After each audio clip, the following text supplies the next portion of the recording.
الحمد لله والصلاة والسلام على سيدنا رسول الله وعلى آله وصحبه ومن والاه. أخرج اليوم بعد أن عجزت عن الاتصال بأي فضائية ليبية للخروج عليها لكي أنعى رجلا عرفته شخصيا قد تختلف مع المرحوم أو تتفق معه، أقصد سياسيا، ولكن لا يمكن أبدا أن يختلف اثنان من أهل ليبيا على وطنية هذا الرجل وإخلاصه للعمل من أجل هذه البلاد، سواء قبل ثورة فبراير أو بعد ثورة فبراير. وأعزي إخوانه وإخواني في ائتلاف 17 فبراير كما أعزي أسرته الكريمة. أسأل الله سبحانه وتعالى أن يغفر له ويرحمه ويسامحه. أستطيع القول وأنا مطمئن بأن جريمة اليوم هي كارثة بكل معنى الكلمة. لماذا؟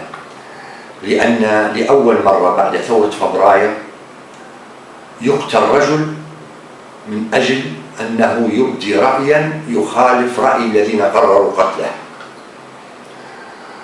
وما يعجب له الإنسان أيضا أن يصطاد هؤلاء الناس أهل ليبيا لمجرد الاختلاف معهم في الرؤية أو في التفكير أو في الاجتهاد وهم خارجون من بيوت الله. لقد جرت الأعراف عندنا في ليبيا أيام أن كنا الليبيون والليبيات نعرف أعرافا ونعرف العقيدة الصحيحة بأننا حتى لو كان لي ثأرا عند أحد لا أضربه وهو خارج من بيت أعين من أعيان أو خارج من بيت أي مواطن آخر، فما بالك إذا كان هذا الرجل في شهر رمضان المبارك المعظم يوم الجمعة هو خارج من بيت الله. ففي كل الأحوال فلقد اعتدوا على رجل مسلم من أهل ليبيا كان في بيت الله وبين جنبات بيتا اختاره الله سبحانه وتعالى أن يعبد فيه لكي يقتل أمامه. فأسأل الله سبحانه وتعالى أن يجعلها في ميزان حسنات هذا الرجل. وأعتقد بأنهم لم ينالوا إلا زورا وبهتانا وإثما كبيرا. أما الآن فأود أن أتحدث عن دور هذه الحكومة التي أعطيناها ثقتنا. هناك مجموعة من الأمور التي حصلت لا يمكن أبدا السكوت عنها. وقبل أن أبدأ في حديثي هذا كنت أتحدث مع السيد رئيس المؤتمر الوطني العام بهذا الشأن، وتحدثت مع بعض المسؤولين الآخرين. إلى الآن عبد السلام توفاه الله بعد الظهر لم نرى لا وزير الداخلية ولا وكيل وزارة الداخلية ولا رئيس الوزراء ينزل بمطار بنغازي لا لمجرد العزاء، فآل المسمار ليسوا في حاجة إلى عزاء أحد، فعزاءهم عند الله سبحانه وتعالى، ولكن للاطلاع على مسرح الجريمة ولإبداء التعازي لهذه المدينة، ثم للحديث الصريح والغير قابل للتأويل بأن يتحدث وزير الداخلية بأنني سأكون في وجودي في مسرح هذه الجريمة التي ارتكبت اليوم، بأنني أتعهد إما بالكشف عن هذه الجريمة وملابساتها ومن قاموا بها، أو أنني سأتقدم باستقالتي لأنني عجزت عن أن أحمي قيادة من قيادات العمل المدني في دولة ليبيا التي أنا وزير داخليتها. وكذلك الحكومة. صحيح بأن الذهاب إلى سفارة الإمارات العربية المتحدة على سبيل المثال هو واجب أخلاقي ووطني، لأنهم ضيوف لدينا ويمثلون دولة ساعدت ثورة فبراير ووقفت إلى جانبها وتربطنا بها إلى جانب علاقات العروبة والدين وكل شيء. ولكن الأجدى من ذلك كله الوقوف مع المواطن والوطن. إلى جانب الوقوف مع ضيوف الوطن وممثليها الدبلوماسيين والسياسيين والأمميين. بل أنه بلغني أن الحكومة كلفت لجنة تقصي حقائق في أحداث ما تعرفنا عليه بأحداث بوجزيرة. أخبرت من أطراف التي قدمت ملفات للجنة تقصي الحقائق بأن هذه اللجنة قد تقدمت باستقالتها، وأعرضت لهم بأن هذه الملفات لم تعد لديهم. أين ذهبت؟ لا أحد يدري. كل هذه الأمور تجعل الإنسان يقف حائرا من أين نأتي برجال يأخذون السلطة التنفيذية ويقومون على أماناتهم بأحسن ما يكون، أو على الأقل بما استطاعوا إلى ذلك سبيلا. لا أعني بذلك بأنني أتنصل من مسؤوليتي كعضو مؤتمر وطني عام، أو أنني أقول بأن المؤتمر الوطني العام لا يتحمل مسؤولية، على الإطلاق. ولكن ما كلفنا به بموجب الإعلان الدستوري وقانون الانتخابات هو أن نكمل هيئة تأسيسية لإعداد دستور ليبيا كانت بالتعيين ثم أصبحت بالانتخاب، أكملنا إجراءات الانتخاب، وأن نكلف حكومة. هذه الحكومة ليس من المجدي بأن نقول بأننا سنسحب الثقة منها أو نقيلها،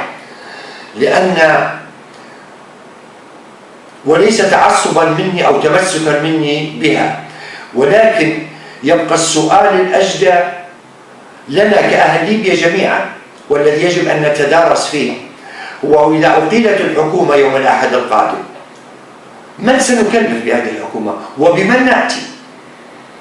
وهل سنرجع مرة أخرى إلى كل كتلة تريد أن تتفاوض مع السيد رئيس الحكومة القادم، أو إذا أعدنا الثقة بزيدان كي يشكل حكومة أخرى بمن وزرائها ومن غيرها؟ كل هذه الأمور يجب التفكير فيها الآن مليا وبمنتهى الصراحة، خاصة ونحن في هذا الشهر العظيم وأمام هذه المصائب التي تطرأ علينا. يجب أن لماذا لم يتم اختيار وزير دفاع إلى الآن؟ أبلغنا السيد رئيس الحكومة منذ الأسبوع الماضي بأنه سيصدر أو سيبلغنا باسم وزير الدفاع القادم، ولم نتلقاه حتى الآن. وزير الدفاع القادم بالتأكيد أنني شخصيا لن أعطيه ثقتي حتى أتأكد من شيء واحد بالنسبة لي، وهو أن يقدم لي برنامجا زمنيا وقابل للتوقيع أو قابل للتنفيذ حول إعادة بناء وتركيب ألوية الجيش الوطني وتفعيل القوات التي تشتغل الآن على الأرض وتزويدها بكل ما يلزمها من معدات إضافية ومن سبل حماية وكل وسائل من تموين ولوجستيك من أجهزة إرسال ومن أجهزة تواصل وكل ذلك عمليا وميدانيا. لا أريد أن أطيل.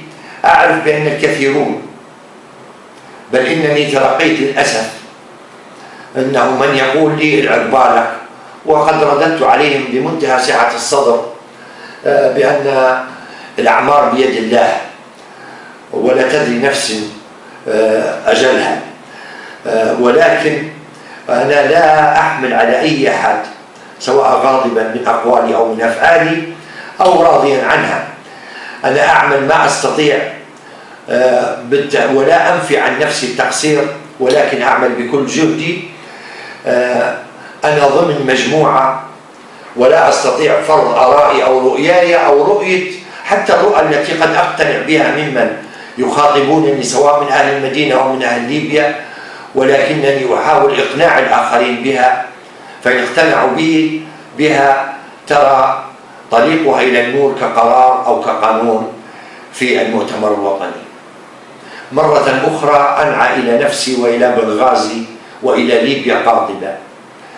وأقول لأهل ليبيا عموما: لا يمكن أبدا أن يبني لا المؤتمر الوطني ولا الحكومة ليبيا لوحدهم، ولا الجيش ولا الشرطة، ما لم يجدوا أناسا تهمهم مستقبل أو يهمهم مستقبل هذه البلاد ومستقبل أطفالنا جميعا، في أن يخرجوا إلى الشارع سلميا ومدنيا وحضاريا لكي يروا كل هؤلاء البغاة والذين يحرصون على قتل ضباطنا وقياداتنا الوطنية وقيادات المجتمع المدني، ليقولوا لهم بأنكم مهما قتلتم ومهما اقتلتم فإننا سنفرض ليبيا ومستقبلها بعد الله، سنصنعها دولة حديثة مدنية تعتقد بالله عز وجل وتؤمن برسوله، تطبق شريعة الله السمحاء الوسطية التي لا تتبع لفكر أو لمدرسة أو لتأويل من أي جهة كائنا من كانت. نحن نعرف دين الإسلام الذي شرحه لنا الشيخ التريكي والشيخ الهميش والشيخ المحجوب وأبو الأسعاد العالم والشيخ الديباني على مذهب الإمام مالك، عقيدة وسطية تسامح ولا تكافئ ولا تحاسب، لأن الله سبحانه وتعالى إذا كان الله يقول إنني أغفر الذنوب جميعا ما لم يشرك بي، فكيف لعبد من عباده يجعل من نفسه قاضيا وحكما ومنفذا على عباد الله؟ هذا ما أرجو من إخواننا، لأنهم يظلوا إخوان لنا في الدين وإن بغوا علينا مهما كانت جهتهم ومهما كانت الجهة التي تدفعهم إلى ذلك، وأقول لهم: فيئوا إلى رشدكم، لأن الذين تقتلونهم أمام بيوت الله ستحاسب عليها أمام ذو القوة المجيد الفعال لما يريد، الذي لن هنالك يوم لا ينفع مال ولا بنون إلا من أتى الله بقلب سليم.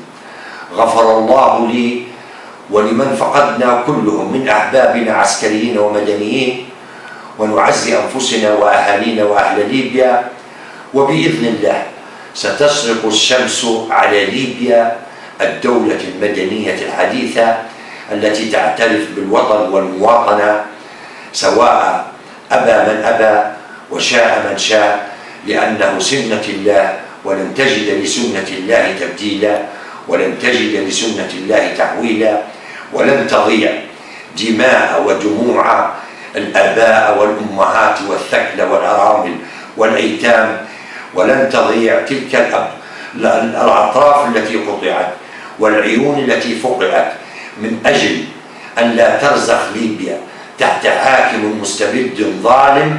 لا يمكن أبدا أن الله العادل الذي حرم الظلم على نفسه بأن يسمح لأي ظالم بأن يحل محل ظالم آخر.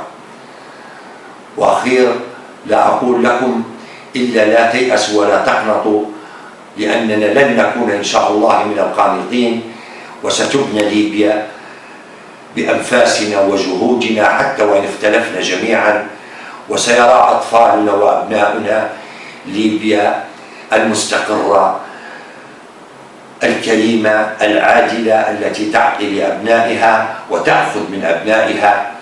فلا نيأس من روح الله ولن نكون من القانطين بإذن الله. وبعد كل هذا لا يسعني ونحن ننتظر ليلة القدر وننتظر عيدا صحيح بأنه سيكون حزينا علينا لمن فقدناهم، ولكننا كلنا أمل بأن لا تضيع دماءهم هدرا. اللهم قدرنا وإياكم جميعا على أخذ ثأرهم بالحق والعدل والقسطاس، وإلى أن نحقق ما لاقوا وجه ربهم من أجله، إنه سميع عليم مجيب. واستودعكم الله سبحانه وتعالى، وكل عام وأنتم بخير، وجعلني الله وإياكم ممن يعتق رقابهم من النار في هذا الشهر الكريم العظيم. وفي أمان الله، وسلام الله عليكم ورحمته تعالى وبركاته.